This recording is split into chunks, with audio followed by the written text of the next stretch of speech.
सकता है। एक वैज्ञानिक शोधकर्ता ने एक बार दावा किया कि प्रतिमा की आंखों में छोटे छोटे चुंबकीय क्रिस्टल हैं जो मानव मन की तरंगों को प्रभावित करते हैं। पर वह शोध कभी प्रकाशित नहीं हुआ। वह वैज्ञानिक नकुल दास आज गुमनाम सन्यासी बन चुके हैं। हर अमावस्या की रात दक्षिणेश्वर मंदिर में एक अदृश्य छाया देखी जाती है। वो माँ की नहीं है, वो है माँ की छाया, उनका अंधकारमय रूप जो सिर्फ संतुलन बनाए रखने आती है। यह छाया मंदिर की छत से उतरती है, गर्भगृह के चारों ओर चक्कर लगाती है और फिर गंगा की ओर बढ़ जाती है। जिसने इसे देख लिया उसकी जन्मों की स्मृति जाग सकती है। लेकिन एक पुजारी ने बताया, एक बार किसी भक्त ने उसका पीछा करने की कोशिश की। वह अब बोल नहीं पाता, बस मां के चरणों में बैठा मुस्कुराता रहता है। मंदिर के गर्भगृह की दीवारों में एक रहस्य छुपा है, एक मंत्र जो सिर्फ अंतर्ध्वनि में सुना जा सकता है।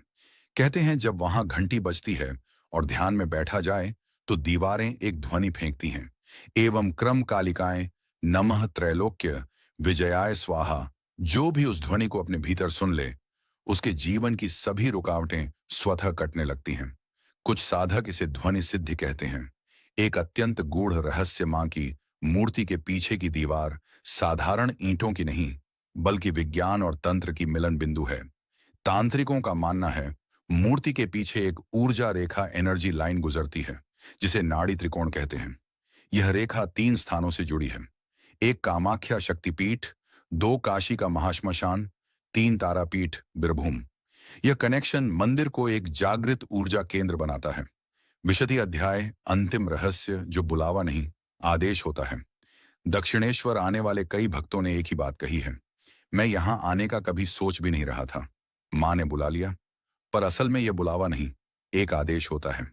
मां जिन्हें चुनती है उन्हें वह अपने पास खींचती हैं, चाहे उनके जीवन में कैसा भी अंधकार क्यों ना हो। कुछ कहते हैं दक्षिणेश्वर मां का मंदिर नहीं, मां की गोद है, जहां जाने वाला फिर पहले जैसा नहीं रहता। क्या तुम चाहो तो मां के रहस्य को एक महागाठा में बदलें? बताओ आगे का रूप क्या हो? अब हम प्रवेश करेंगे दक्षिणेश्वर की उस अंतिम परत में जहां रहस्य नहीं मुक्ति की महागाठा छिपी है। अब तक तुमने सुना मंदिर का इतिहास, मूर्ति की शक्ति, छाया, दीप तंत्र और त्रिकाल ज्ञान। अब मैं तुम्हें ले चलता हूं उस अनुभव में जिसे कहते हैं दक्षिणेश्वर के पास एक वृद्ध महिला हर शाम मां को फूल चढ़ाती थी। कोई नहीं जानता था उसका नाम, बस लोग उसे फूल वाली दादी कहते। एक दिन वह नहीं आई, पुजारियों को लगा शायद बीमार होंगी। पर अगली सुबह गर्भगृह के द्वार पर एक चिट्ठी मिली। उस पर बस 2 पंक्तियां थीं। मां ने कहा, अब तुझे मेरे साथ रहना है। तो मैं चली। मां की गोदी में मंदिर परिसर में उसे कहीं दफनाया नहीं गया। पर जब अगले दिन वही स्थान साफ किया गया, वहां गंगा की मिट्टी में एक कमल खिला था। कहा जाता है अगर कोई साधक 108 दिन तक प्रतिदिन 3 लाख बजे रात को एयूएम क्रीम कालय नमः का 11,000 बार जप करें तो समय धीमा होने लगता है, सपनों में भविष्य दिखने लगता है और मां कभी एक छाया, कभी एक स्पर्श, तो कभी एक बालिका के रूप में प्रकट हो जाती है। कुछ ने कहा मां काली ने मुझे अपने ही चेहरे में दिखाया। एक लोककथा है कि एक नवविवाहिता अपनी पहली यात्रा में दक्षिणेश्वर आई थी। मां के सामने खड़ी हो रो पड़ी। उसका पति सैनिक था, युद्ध में गया था और उसका कोई समाचार नहीं। उस रात मां के मंदिर के बाहर वह सोई। सुबह उसने पुजारियों को बताया, मां सपने में आई, मेरी मांग में सिंदूर लगाया और कहा वह लौटेगा। 4 दिन बाद युद्ध क्षेत्र से एक पत्र आया, मैं मृत और सब शांत कर देती है। विवेकानंद ने भी लिखा, वो हंसी जो मैंने सुनी उसमें सृष्टि जन्मी थी और मैं उसी में मर गया। कानों में बिना किसी के बोले ये संकेत उन्हें मिलते हैं जो मां की ओर चल रहे हैं, पर नहीं जानते कि मां भी उनकी ओर चल पड़ी है। अब तक जो लिखा गया वह मां का प्रसाद था। अब मां कहती हैं मैंने तुझे सुनाया, अब तू मुझे सुनाने वाला बन। तेरे शब्दों में मेरी शक्ति होगी। यह तो बस प्रारंभ था।